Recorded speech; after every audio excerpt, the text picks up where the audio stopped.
Hey mom, today I visited the Lanna Traditional House Museum, and seeing those old wooden homes and rice barns in their natural setting made it clear how deeply architecture can reflect the environment it comes from. The raised floors, open air layouts, and steep roofs weren't just stylistic decisions. They were direct, functional responses to heat, humidity, and long rainy seasons. Walking through each structure made that relationship with climate feel almost intuitive. Elevated foundations kept the homes dry and cool, the open walls pulled in steady airflow, and the sharply angled roofs channeled heavy rain away before it could damage the structure.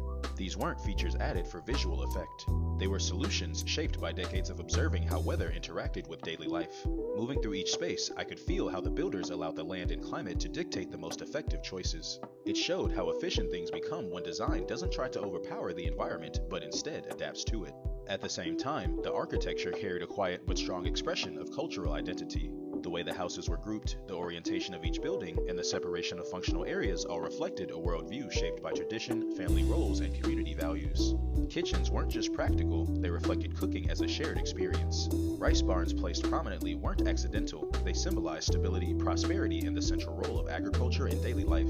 Even the carved details on doors and beams told stories about protection, lineage, and belief. Nothing was random. Every piece of wood, every placement of a building, and every decorative detail carried meaning that extended beyond the structure itself. Walking through the compound-style layouts made it clear that culture isn't preserved only through festivals or language.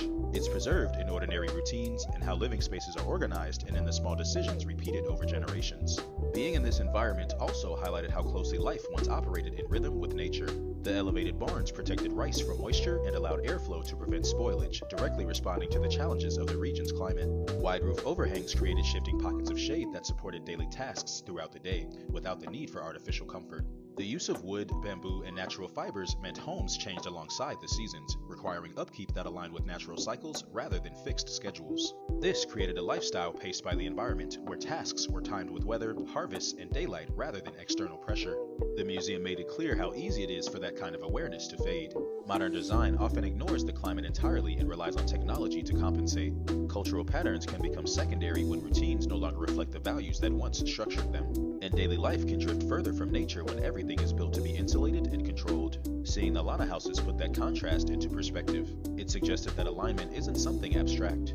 It's something built through choices that consider where you are, what you value, and what rhythms you want to live within.